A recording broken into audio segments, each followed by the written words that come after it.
I believe that each and every one of us came to planet Earth with a gift. And a lot of the times in the world, we feel like genius is for the select few and it looks a very particular way, but totally a myth. We all have a form of genius. And when we get on the court with it in the context of our work and other places, life just feels so much more expansive.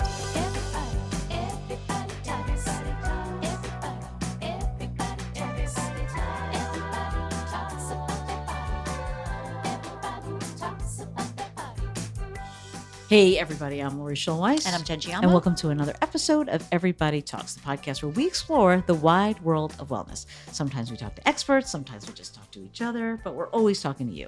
Every week we discuss topics from nutrition and exercise to mindfulness and self-care.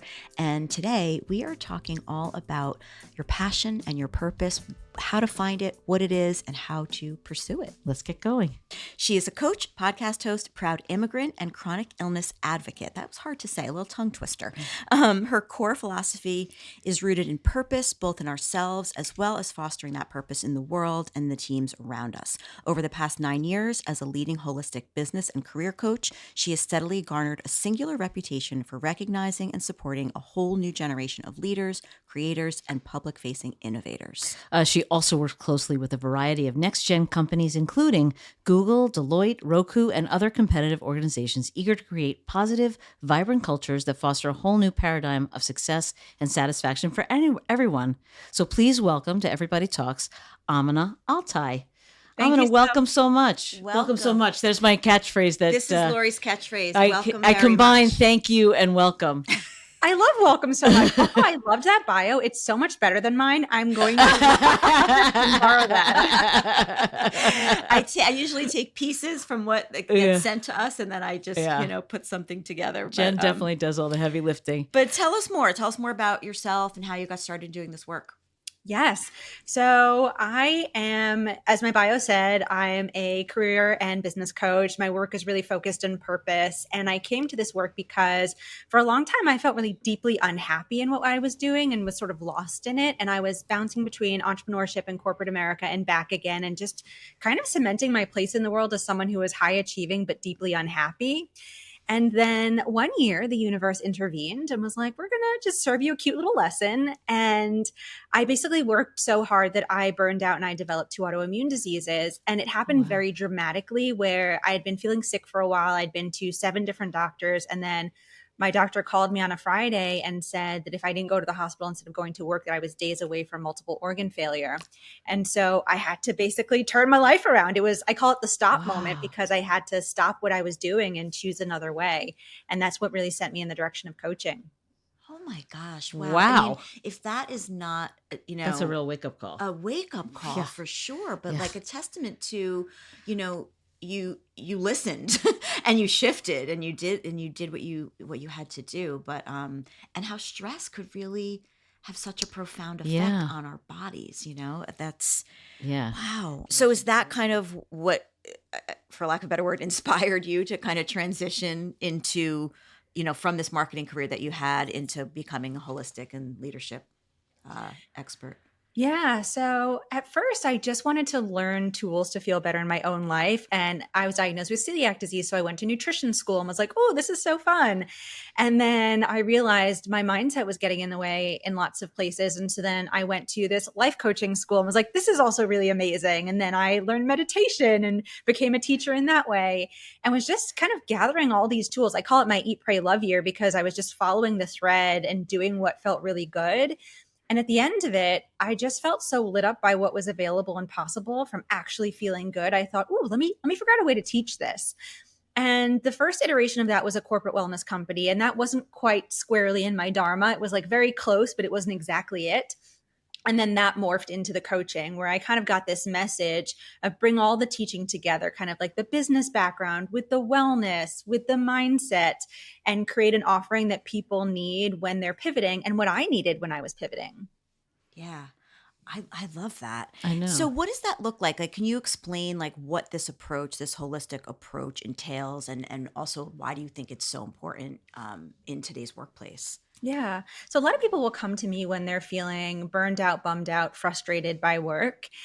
And yes, that's a symptom. And we'll absolutely look at changing your job, changing your career, building a business, whatever it is. But it really is an inside out job. So the first stop, the first thing that I ever want to do with people is really unearth purpose. And I say unearth because it's in us all along. We're not looking externally for it, but it's like, how do we come home to ourselves and find the thing that we're called to do? And I always really love Stephen Cope's definition of purpose, where he says it is to bring forth the best that is within us, because I think it's so generous. Because oftentimes when we think about purpose, it's this huge amorphous thing outside of us, and it just feels so big that sometimes we're just too scared to go anywhere near it. But to bring forth the best that is within us, I think is gentle and kind and almost like an easeful way to enter the conversation. So that's where I start with people. Yeah. And then we look at their gifts. Like, what are you most incredibly talented at? I believe that each and every one of us came to planet Earth with a gift. And a lot of the times in the world, we feel like genius is for the select few and it looks a very particular way, but totally a myth. We all have a form of genius. And when we get on the court with it in the context of our work and other places, life just feels so much more expansive. So that's kind of one of the first stops of bringing forth the best that is within us and really understanding our gifts. Okay. And you talk about that, the zone of genius. Explain that to us. Jen would like to live in the zone I'd of like genius. to live there. Oh my God. All of us. Well, I mean, I do have so many questions about purpose and passion and all of that, but I do we'll too, get actually, to that but in a second. But talk to me about this genius idea. Yes. So this actually comes from Gay Hendricks in his book, The Big Leap. He talks about the zone of genius. So we all have a zone of genius, whether it is to be the world's best at making soup or mapping the human genome. And I believe we operate in 3 zones. It's a little bit different to Gay's work. So I believe that we have our genius or exceptional zone, our excellent zone, and our zone. So the is like the space that we're average at. We all have spaces like that. Excellent is where we're practiced, polished, and proficient. We worked hard. We clocked our 10,000 hours there. And then exceptional is innate. So the difference between excellent and exceptional is that excellent we have to work at. So it was kind of like my marketing career. I had to work to be really good at it. And that's how I burned out. Whereas exceptional or genius is innate and it kind of unfolds without too much effort. Sure, we have to hone the skill, but really it is coming from inside of us and it's sort of our gift. And one of the things that I love that Gay says is to start with just 10 minutes a day in that genius zone, in that exceptional zone, and then grow that over time, because like purpose, it feels huge, right? How am I going to spend all day, every day in my genius? And especially like when we're in the context of somebody else's organization, like really that's a form of privilege. But we could start with just 10 minutes a day and over time shift, and then our life will be wildly different. So do you feel like, and I hear what you're saying here, and these innate skills that we have, but what if those things that you are inherently good at, you don't actually enjoy? So when I do, love this question. Thank you for asking it. When I do this exercise with clients, we have a little grid, and I can share this with your listeners as well if it's helpful, but we break it up into the excellent and the exceptional. And then I have a category for like and a category for dislike, because just because you're amazing at something doesn't mean you're going to love it. Sure. Yeah. It's kind of rare that we don't love our zone of genius because it feels really good to be good at something. Mm-hmm. But a lot of the time we don't love our excellent and our So we break it up into those categories, and then we want to work with the ones that we really love. I also want to understand why people don't love the thing that they're really good at. Is it a mindset thing? Was there trauma there? Or is it just they just feel really disconnected from it? And there's no right or wrong, but understanding what's behind it can be really helpful too. I know. It's not me. No, it's not me. I was no, someone that I know who is so amazing at their job and so just inherently good at, like, a good communicator and a good salesperson, but they don't enjoy doing it. They don't like it, or they think that they're not good at it. And it's like, and I see it on a daily basis. I'm like, no, you're amazing at this. And that's really, because that could be mindset, right? Of like, they're just not feeling good enough in it. Or context is also really important. Like a lot of the times you don't like the container that we have to do it in. So it's oftentimes we just need a different environment or inputs around the genius as well. Yeah. See, I always think like maybe I was supposed to be this, Olympic gold medal ice skater, but I never really put on a pair of skates. Like, how do you know you're not missing out? I could tell you. You're not missing out. How do you know you're not missing out? Like, all of a sudden you're like, oh my God, I should have been doing this all along. And like, you feel like you've kind of missed out on that. How do you deal, how do you figure out what that is and that you haven't missed? Or maybe you haven't. I think it's pretty rare that our genius is so far from where we are, because as humans, we kind of have a tendency to go towards what charms us, right? So most of the people that I work with, they've kind of missed their calling by a millimeter, not a mile. So it's often adjacent to the thing that they're doing. Because if there was a light in you around ice skating, you would have, been like, maybe I'm going to pick up a pair of skates. Like, I'm just going to try. To really know me, Amina, is to know that I should not be on skates. No, she can barely be on her own 2 feet. I can barely walk. But okay, so yeah, that's interesting, and that makes sense too. Yeah. So there's a couple of terms that you've spoken about. So I picked out some of these phrases that I just want you to define. Passion tax. What does passion tax mean? Yes, this is a good one. So it's also known as enthusiasm exploitation. And it's when our workplaces identify that we're really passionate or enthusiastic about something, and then they give us more of that thing. But unfortunately, over time, it often starts to feel like an unpaid second job, and we can feel really resentful or tip into burnout as a result of it. So even though we really love something, doesn't mean we have to do it all the time, because it can start to feel exploitative and not generative. Okay. Yeah, that makes sense. Yeah. Yeah, it's like you're getting more work because you're good at that work. Exactly. And that can feel really nice in the beginning. It's like, oh, they see my contribution. And then afterwards, you're kicking rocks and resentful because you're doing it so much that you don't have time off, or, you can't pace yourself accordingly, all of those things. Yeah. Okay. And what about, you talk about fire starters and joy sparkers. So yeah, when I'm helping people unearth their purpose, sometimes people will say, listen, I really have no idea what it is. And so I'll give them the homework assignment of looking for fire starters and joy sparkers. So fire starters are the things that we're like on fire to talk about or to drive change around. So for example, like I'm really on fire to have more diversity in leadership, because when we have people from different backgrounds and lived experiences, it's first of all so expansive, and we get so much more creativity and different thinking in the room. It drives everything forward. So that's something that like I'm on fire to talk about. And we all have a version of that. And then joy sparkers too. What are the things that you feel such joy that light a spark in you that you want to spend more time doing? Because those are breadcrumbs for our purpose. Okay. So, all right. So that brings us kind of to purpose and passion. And first of all, what is the difference?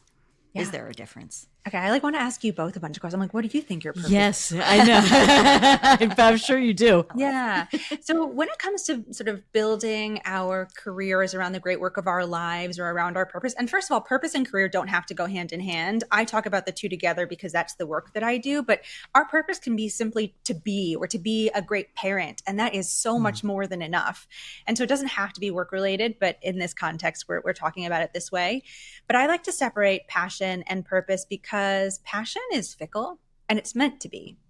It changes all the time. Like I used to be super passionate about nutrition and like I really care about wellness, but it's not at the forefront in the way that it used to be, especially when I had that Eat, Pray, Love year. It was like all I wanted to talk about. And so we don't want to build our purpose or anchor our purpose to our passion because they change all the time. They're meant to be evolutionary. So when I talk about purpose, I believe it lives at the center of our gifts, what we value, what brings us joy, what we want to impact, and what we need. And when we have all five of those pieces working harmoniously, we're having a purposeful relationship with work. You're saying too that somebody's purpose doesn't necessarily have to be tied to an income, making money from that. And that's kind of I know that's where I struggle. All right, so talk to us about how do you start this journey to discover your passion? Yeah, or your purpose, Yeah, your purpose. Yeah, we can look for either. I'm using them interchangeably, and they're not. Yeah, they're not. She just explained. I know now. I understand, but I didn't take notes, so I didn't remember. Okay. I think it really starts with a call to adventure. So the hero's journey. I really believe it starts with a call to adventure, and a lot of the times, the call to adventure looks like a rock bottom at work, where people, most of my clients, have gotten to the top of the mountain, and they got there at lightning fast speed, and they're so accredited and have all these beautiful accolades, and then they get to the top of the mountain, they look around, and they're like, this is not it. This is not the dream. I feel no joy or freedom here. And then there's a bit of an existential crisis because it's like, well, I've spent, 15, 20 years getting here and just this ain't it. And so that's kind of the call to adventure. And then, they'll find a teacher, right? So somebody like me, and I help them look at that 5-part framework. So we really start by looking at what their gifts are. What are you here to contribute?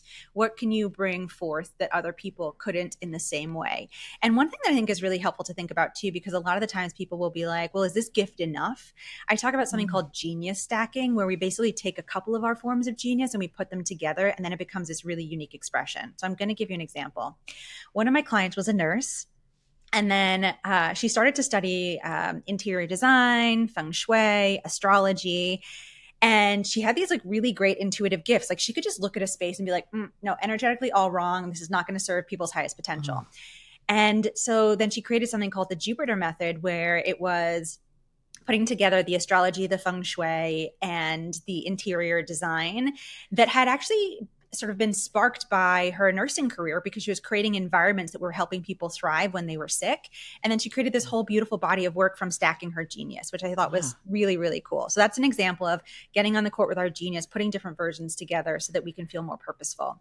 That's such a great example. I love That's that. amazing. Yeah. Isn't it cool? Yeah. That's very cool. Yeah. And so we all have a version of that, just waiting to come forward.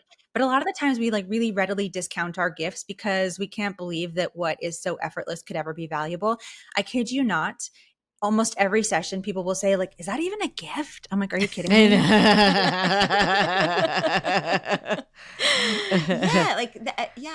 I wonder sometimes, the things that, for me, it's a struggle, because I always go back to, how do I make money doing that? How do I make that into a job? Yeah.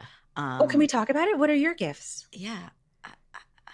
I'm going to speak to her gifts because for anybody listening, this is a great exercise. If you feel really disconnected from your gifts, ask the friends that truly see you, not the ones that will project their stuff onto you, but the ones that see you fully. Ask them what your gifts are. I see you fully. You see me? Really? You see me too fully. Well, no, I mean, listening. See, I think that you have a great eye. Like, you know how to look, she loves to shop. I would say that's a gift in of itself. Yeah. But knowing just like she can go to a rack of sale clothes, and this is a silly example, but it really is an example of how she sees like the beauty in something in other beauties. Like, she can go to a bunch of junk. A bunch of junk. That's exactly right. She'll look at a rack of clothes that is jam-packed. It's the sale rack. She'll reach your hand in and pull out something that no one's ever seen. And you're like, oh my God, that's gorgeous. And then, then how to see that. Or you're great with interior design. Like, that's when she was talking about that nurse, I was like, that's you, because you could put together, she could look at any space. She could, figure out what, she has a vision of what things should look like. I think you have a great eye in respect to that. Thank you. I agree, because even like the bio, for example, is a reflection of that. You took the most meaningful parts, you saw through the clutter to the heart of what matters, and you put it together in a way that was even more impactful. Yeah. I think that's okay. All right. Yeah. Thank you. Thank you. I don't see that. No. I guess I don't see that as a gift. I just, I don't. Bing, bing, bing, bing, bing. Exactly. Like all of us. Yeah, I don't. And I think about. I mean, is that a good gift that I pointed out? That's an incredible gift, and it's so transferable. And then we get to think about, context, right? Mm-hmm. What are the ways that you want to bring that forth? What are the things that you feel joy around? Do you feel more joy around the fashion, the interiors? Where are the spaces that light you up the most that you could bring that skill and really knock it out of the park? Mm-hmm. See, and I always think, like, in my head, I'm always like, all right, stay in your lane, Jen, stay in your lane. Like, that's not your thing. Like, you are a nutritionist, you're a fitness expert. This is, these are the things you do, which I also love as well. And she's very, very good at it. I want to say, like, she's very good at her job. But I would definitely say the passion is more towards like the aesthetics and looking. But allow yourself to go towards what charms you, right? That's what they say in Vedic philosophy, because there's something there for you. And it used to be the average life expectancy in 1800 was 40 years, right? Now it's most of us live into our 80s in like most of us live into our 80s. And so the idea of having a singular career where we place all of our passions and our purpose, I think is really impractical in this day and age. And so we're seeing more and more people, we joked about the millennials being multi-hyphenates, but I think in lots of ways, they gave us all permission to be that way. I mean, Ellen's Oh, millennial, so- 100%. Yeah, I mean, yeah. I have a job. I mean, we make a joke that my brother, who's in his late 30s, has had 30 jobs, and I've had one job for 30 years. So it's like it's like that's the difference between the millennial and like me, and just like you're thinking about your career and what that means, and he sees, and he's been able to build, and he sees it in such a different way than I do. Yeah. And there's no right or wrong way, right? Like you might be perfectly anchored in your purpose and meant to spend your heartbeats in this one space for the majority of your career. And then other people may not be, but it's giving ourselves permission to do either. But how do you like, and look, I look at her and I'm like, oh, to have the stability of like a paycheck and a career where like this is, stable and you have health insurance, Good insurance. Yeah. It's like, oh my gosh, and I have been an entrepreneur for most of my career. I mean, I spent the very beginning in corporate wellness, but since then have kind of been doing, freelance. And I there's something about that that's very unnerving to me. Like I guess my question is, how do you not feel like you're all over the place? Because I a lot of times feel like as a freelancer, I, and running my own business, I feel like I have my hands in so many things that nothing feels secure and stable. Yeah. Just to kind of go back to what you were saying, the stability conversation, the good insurance piece, this is where needs comes into the purpose framework of like, we have to have our needs met. And a lot of the people that I work with, when they sort of release that old vision and the shoulds and the musts, and they're like, oh, now I'm being purposeful and I'm in my gifts, the last thing that they'll uphold and honor is their needs. So like they'll sacrifice the salary, the insurance, whatever it is that they actually need to play all out for this dream. So we got to get your needs met for it to feel sustainable. If they're not being met, it's not sustainable. We won't be able to be in this contribution for as long as we need to. So that's really important. And then I think it's totally okay to be all over the place, right? Like Is it though? Okay. There's a difference between being like changing often and being a mess, right? Yeah. And like no judgment for mess, right? Yeah. I used to really resist messiness, but actually it was a big part of my healing to let messiness in. And so give yourself permission to change all the time because you're human and we have so much access to information. You might be somebody that is super passionate. And so you may be perpetually evolving. And that's a really beautiful thing. I think Kim Kardashian is a great example of this, for whatever we think about the Kardashians, but she was, she had a reality TV show. She's a baby lawyer, right? Whatever you call that version of the law that she practices, right? She has Skims. Like, I think if I were doing that, people might look at it and be like, mess, right? Yeah. And Kim Kardashian does it, we're like, what powerful multi-hyphenate. Yeah. And so give yourself permission to allow yourself to do lots of different things if that feels true to you. If we're doing it from a place of grasping, I think that's different. There's different energy behind it. But if it's true for you, let that be true. Are you all into human design at all? Yes. Oh, that's funny. She is. Yes. Yeah. We interviewed somebody else about that. I just want to say something about the stability for me before you go into that is that part of the stability of my job and what is, I realize as we're talking important to me are the people. I've stayed at my job for such a long, I would say 75% of the reason I've stayed at my job for so long is the people that I work with and that we're a family. Like we've all been there. I'm not unusual. Like we've all been there a long time and we've formed a family. They've been through everyone's dating, marriage, children. We've been through divorces, deaths, births. I mean, all of us, and there's not very many of us, but there's something about that family atmosphere that has kept me in place for so long, much to like you see people around you making more money, moving, changing, but that's a hard thing to give up is that's the stability. That's why that's what you value. And that is what I value. Yeah. That's what you value. Your needs are being met. It sounds like a beautiful culture. Yeah. Like it sounds like you're checking a lot of boxes there. Yeah. Yeah. But anyway, go back to human design. Okay. So I'm curious, what are each of your human designs? What's your energy type? I think I'm just a Generator. emotional generator. Okay, Emotional generator. What was I? You, I think, I think you might have been the same as me, but then you had I different had different parts that were things. Yes. like offshoots of that. Yes. Okay, Yes. great. So two emotional generators. And the thing about generators is like you're meant to eat from the buffet of life and follow joy, right? So if joy is taking you in the direction of nutrition, amazing. If joy is taking you in the direction of fashion, amazing. Those are breadcrumbs for you. And when you are in the space of joy, you have the energy to lift the life force of the world. So let yourself try new things, because what's going to happen when you do and you're lit up by it is there's going to be this amazing ripple effect out into the world. So don't box yourself in of like, it has to be linear, it has to look this way, because when you are alive and full of joy, everything will unfold. Okay. I guess the other piece of that is like, I sometimes don't know what to do with it. You know what I mean? Like I have this affinity for fashion and design and I love that. But what does that mean? Like, I don't know. What do? I just shop all the time? I mean, I Well, don't know. she'd love to do that. I could tell you that. If that were a job, if that were a would job. be perfect. Well, there are jobs. That is a job, right? That is a job, by the way. But okay, so let's talk about that for a second. So like, there's nothing that makes me credible to do that. I have no, like, why would someone hire me to be their personal shopper? Why would someone hire me to design their house? Like, I feel like I don't have the credentials to do that.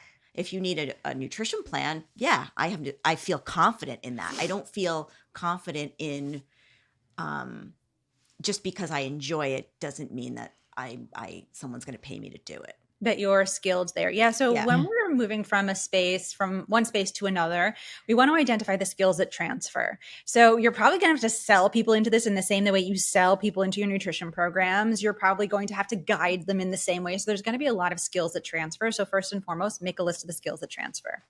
And then secondly, we want to identify where we might need to upskill, reskill a little bit, right? So when I switched from marketing to coaching, I needed to upskill and reskill. And so I did some coaching programs. But chances are you have a lot more credibility in this space and the ability to help people more so than you ever believe, because a lot of the times it is a mindset challenge. Sometimes we do need to fill the skill gap, but a lot of the times it's a story that we're telling ourselves that we're not credible in this space, that we don't deserve to do it. Who are we to get to do this amazing thing? So I would start there, and then also start with friends and family, right? You have a friend right here that's like, you're amazing at this. And and that's what I did too. When I first started coaching, I was still working in marketing, and I went to the tech team and I was like, anybody need a coach? Anybody want to, Oh, that's funny. And so I started coaching them, and one by one, their lives were shifting. And I was like, oh, okay, now I think I would feel okay charging some dollars for this. And so bit by bit, that's really how I got started. But you're already a professional. You already have an incredible career history, and there's a lot that already transfers. So I don't believe that you have to start at the bottom. Okay. I mean, your career already tells people and shows people how to feel better about themselves. It's really like a direct correlation. Okay, now you're fit. Let's buy you a new wardrobe. Let's get you. Yeah, that's true. Or the essence under both of those is, what do people really want? Do they want to feel at home in themselves? Right. And like, is that the message? Because there's a through line that connects both of those that you're delivering via both those services. Let's talk about mindset then. You mentioned that a couple of times. Like, what are some of these mindset shifts that are necessary for people to kind of embrace, maybe, move away from being so like risk averse to more, open to these other opportunities? Yeah. So even before the mindset, I think that the nervous system is so important. So over the last 2 years, I've actually brought a nervous system practitioner inside of my practice to work with my clients in addition to the coaching, because it's nervous system first, mindset second. Our nervous system is scanning our environment all the time looking for threats. And unfortunately, we think that the scary email is a threat, or that Sunday night is a threat because it's leading into Monday. And so our nervous systems are dysregulated in lots of ways. And when they are, we have certain thoughts that aren't helpful. And we also lose the ability to think creatively and find solutions to help us get out and through. So first and foremost, I think it's really important that we regulate the nervous system. And then from there, we can look at the mindset as well. Okay. And so mindset is really important. And there's so many stories that get in the way of us having the work and lives that we want, from us believing that it's possible for us believing that we actually have a gift that is worthy, that we can charge dollars for it. And so we want to look at the stories that we tell ourselves, and even the lineage of beliefs that might be in our family system too, because a lot of the time that shaped us in a way that we didn't even realize. I want to add about Jen's gifts and just sitting here. I mean, she has many other gifts. Well, no, I mean, I just feel like I picked the very surface ones, but she has many others. I don't want to make it seem That's like okay. all You didn't about... shortchange me. That's all right. People know. What were you going to say were some more of my gifts? Yeah, tell us. What are more? Also, I don't think any of those are superficial. Like, Yeah. a gift is a gift. Yeah. Okay. That's good. I mean, no, look, I think you're very organized. I think you have ambition. You have a real ambitious drive. You have a real drive. And you're very curious. Like, you want to learn, you know, which I feel like you don't, you know, for whatever reason, you're always you'll research anything to death. Where I'm like, okay. Wait, do you remember your profile in human design? The numbers like 1, 3, 4, 6. 1, 3. You're okay. I could spot you a mile away. You're a 1, Wow. 3. So I'm also a 1, 3. Okay. 1 is investigator. 3 is martyr. Yeah. It's not what it sounds like. So investigator, we have to get to the bottom of things. We are the people that are perpetually asking why. Curiosity will lead us in life. And then 3, martyr, we're helpers, right? We really, really want to help. Sometimes it's at the detriment of ourselves. Your 1 is in the conscious position. The 3 is in the unconscious position. So the 1, you're very curious. The martyr bit, you might have to watch a little bit more. And so follow your curiosity. It is literally going to lead you places. And so my career, I think, sounds a lot like your career, where I was like really interested in nutrition and I got that certification. And then I became certified in meditation. And then I got the coaching, and then I put it all together. And same for you. Just keep following what lights you up and what like sparks your curiosity, because there's medicine for you there. And you're going to be we learn everything so quickly, 1-3s, and then we become really good at teaching it. So let yourself learn and you're going to teach it back. I was going to say, that is dead on. That is you dead on. Okay. Interesting. Yeah. Do you feel any resistance to that? Kick the tires on it. Yeah. I definitely feel that. Like, that resonates with me a lot. I mean, this whole thing that I had gone on a retreat last March, and we did a lot of human design work. We did a lot of brain training. We did all sorts of things. And she didn't get into there's so much detail in this human design, right, that like there's all these numbers and all sorts of, but baseline, I kind of was like, oh, especially this, the personal life theme, the 4 directions, I guess. And she gives you like an overview of kind of your life theme. And this was completely spot on for me. Can I also tell you who else is a 1/3 generator? Auntie Oprah. Like, yes, right? It's like, she had the whole Weight Watchers experience. Yeah. Talk show, right? Like, there's so many different expressions of her. She's always learning and then teaching it back to us. Yeah. Okay. Yeah. That's really good information. That is good. Yeah.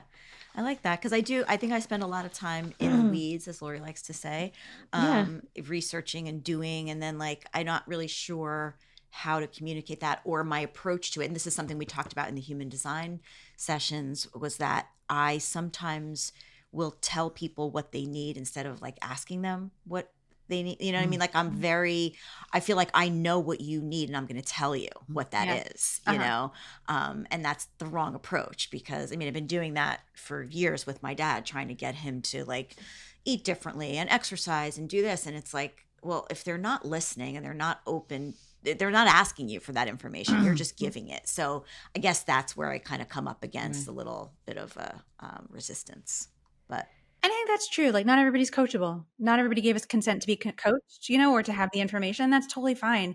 Everybody gets their lesson when they get their lesson. You'll find the people that really want that medicine from you. Yeah. In fact, I'm working with a client right now who I feel like this is the first time in a while where she's so receptive to like everything, and she's asking questions, and I'm like, oh. And I also forget that, and I think a lot of people who, you have certain skills and you've been doing it for such a long time, you assume everyone knows what you know.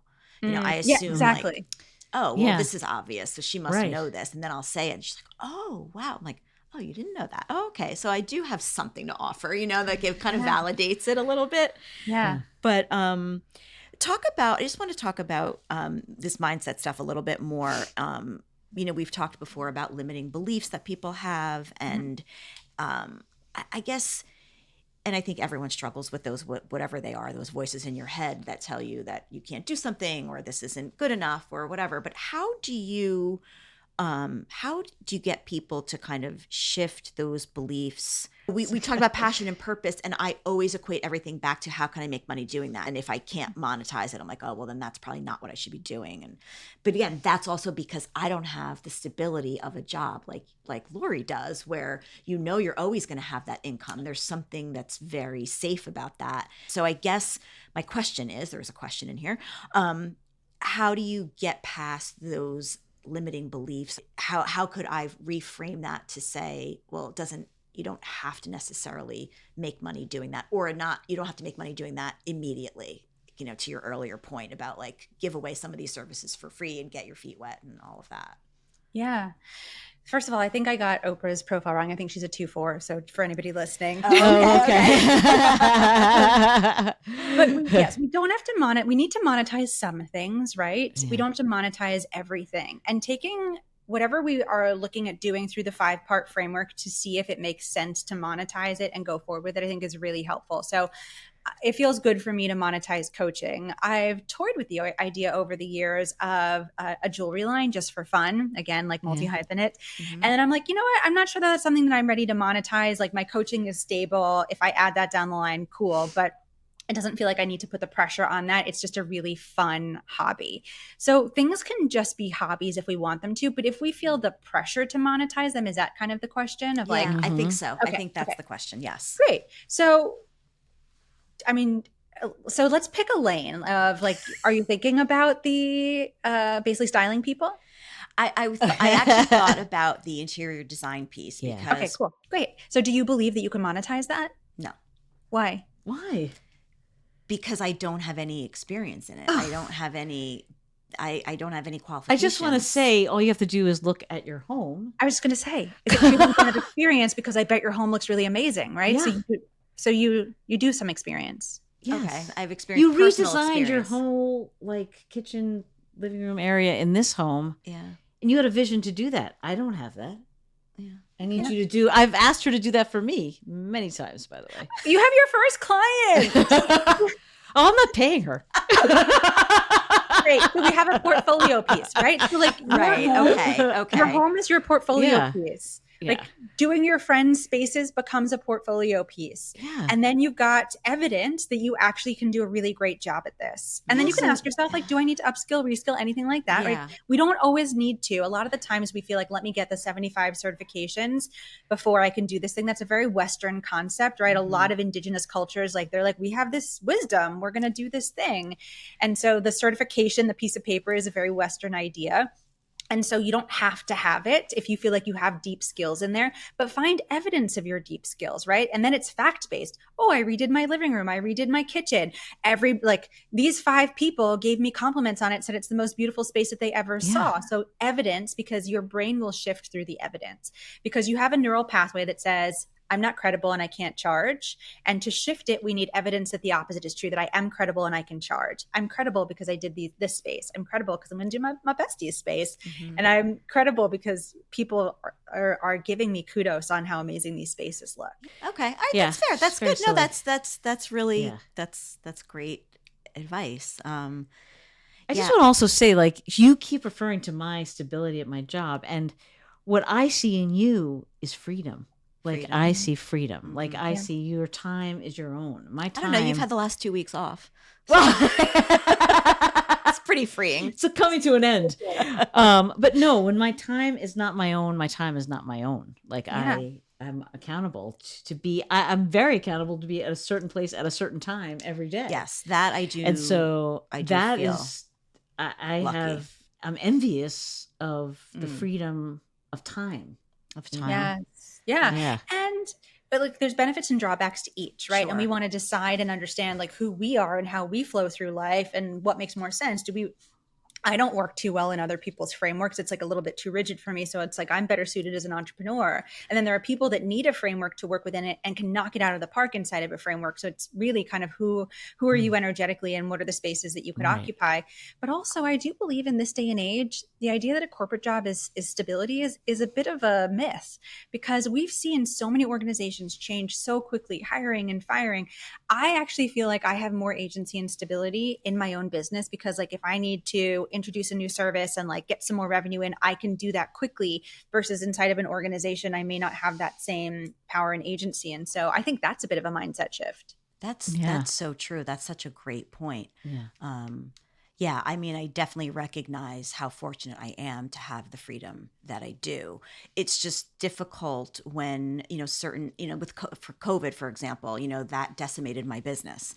I was all in person, group fitness, personal training, one-on-one, seeing people, touching people, all of that, right? And that changed. And that was like a big, it obviously it happened to a lot of people, I'm not the only one. I love that advice about these mindset shifts. That's so important, and just finding that evidence in yourself and what you do that's valid. Yeah.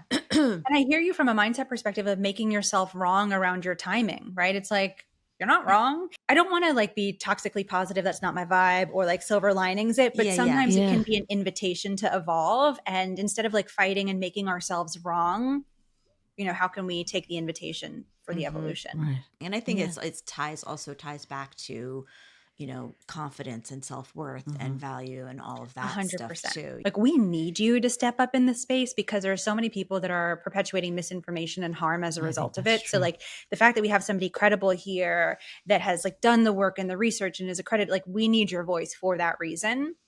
So let that be reason. Okay. And then I also love Brittany Packnett Cunningham's TED Talk on confidence. She says, confidence needs permission to exist. Community is the safest place to try it on. And then we kind of perpetuate it through curiosity. And so confidence needs permission to exist. Give it permission.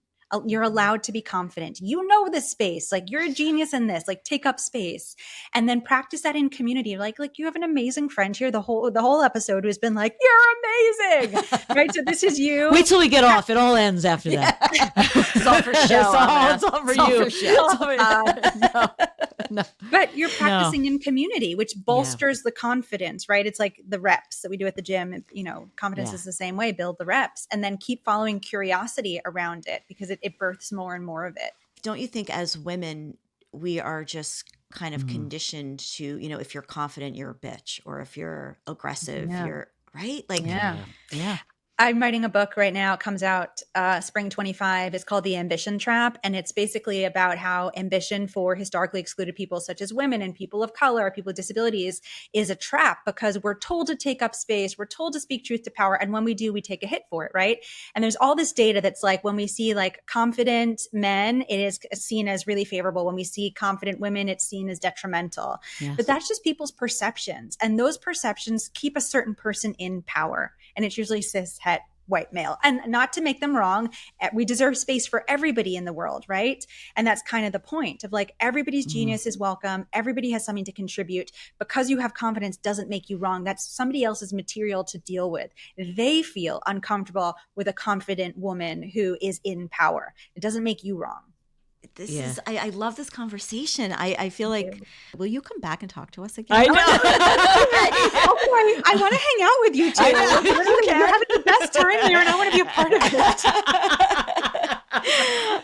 What are the first steps you take to change? if you have been in a place and we didn't really talk, like you had a very real physical burnout that your body said, hey, quit it.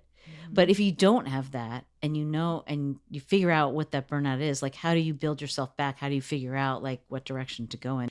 In nervous system work, we say decide, take action, observe, respond. And I know it sounds so simple, but so much of the time we don't decide and then we don't take action.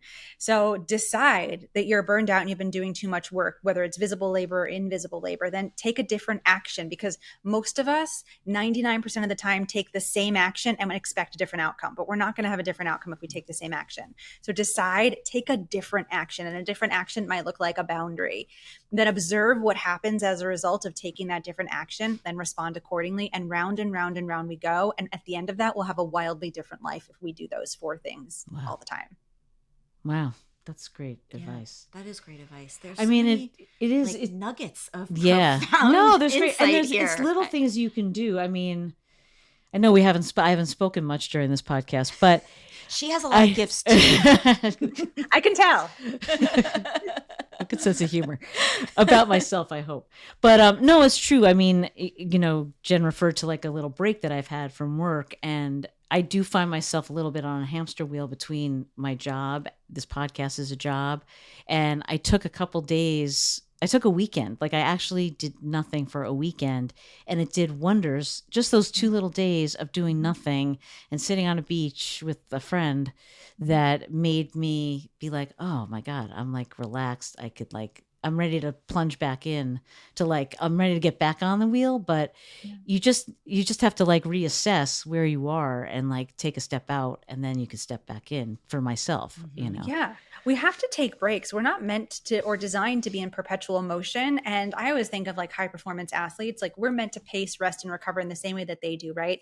They train really hard. They show up fully for race day, but rest and recovery are built into their training programs. And it should be the same for us at work, because when we actually take time off, we think more creatively. Our nervous systems are more regulated. So we do find different solutions. We see the world differently. And so we're not supposed to be in perpetual motion, and rest is, I think, such an underutilized tool. Brene Brown talks about the transformative power of space.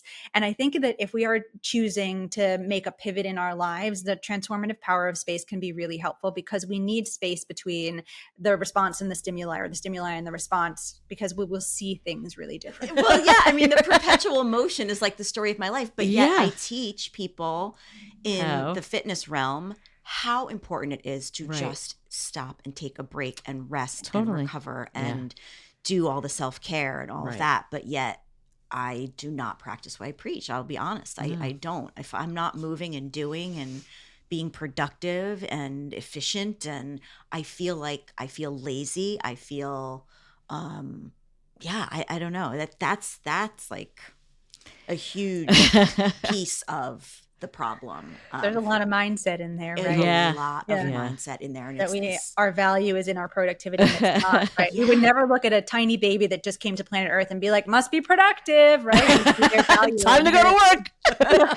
Time to crawl. Time to get moving. Yeah.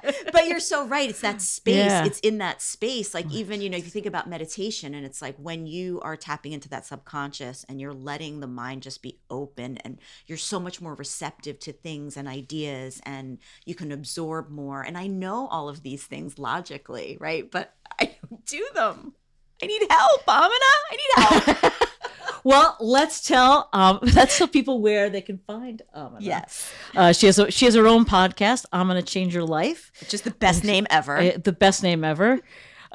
She offers one-on-one coaching, corporate coaching, group coaching, digital courses, retreats. Do you retreats still? I do. Yeah. Oh, we're going to have to put all this in our show notes. Is there anything else you want to add to that list? No, but thank you so much for having me today. This was honestly such a fun way to start the day. The two of you are amazing, magnetic. The energy is contagious, and so grateful that you had me on. Thank you. Well, we're very grateful for you. Thank you so much for being here. Awesome. Mm-hmm. Have an amazing day. Yes, you too. Take care. Take care. Bye. Thanks again for having me. Bye.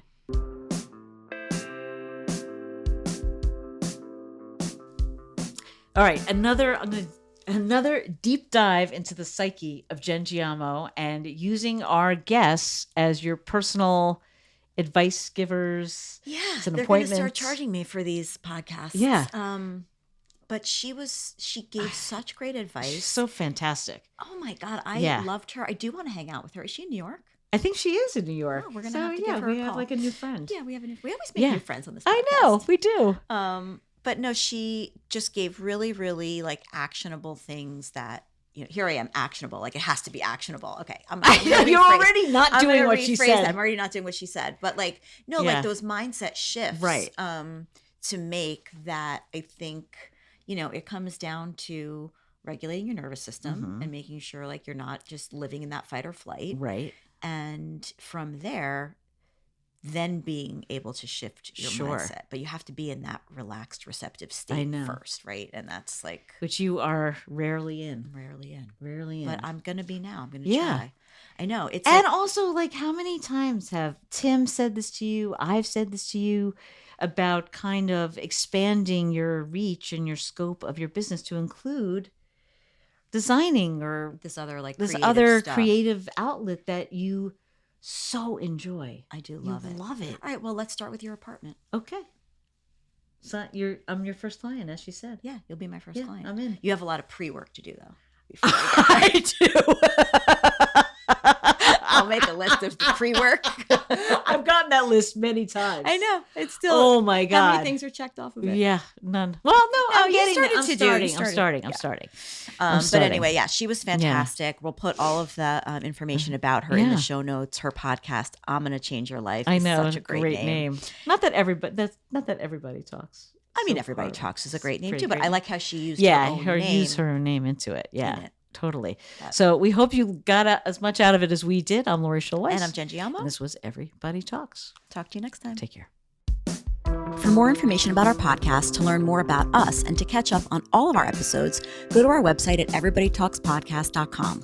Follow us on Instagram at Shuli, at Jen Giamo, and at Everybody Talks. And if you want to watch today's episode, go to our YouTube channel at Everybody Talks Podcast. Join the Everybody Talks community by checking out our Patreon page, where you can become an exclusive member of our wellness group and be a part of the conversation. And don't forget, if you like what you've heard, give us a 5-star rating, write a review, and tell a friend. We're for everybody and everybody. The Everybody Talks podcast is co-created, executive produced, and hosted by us, Lori Schulweis and Jen Giamo. Produced and edited by Eric Jackowitz. Our theme song music is written and performed by Jackie Ryle and Aaron Navisi, with additional support from our pups, Oliver, Milo, and Murray. Talk to you next time.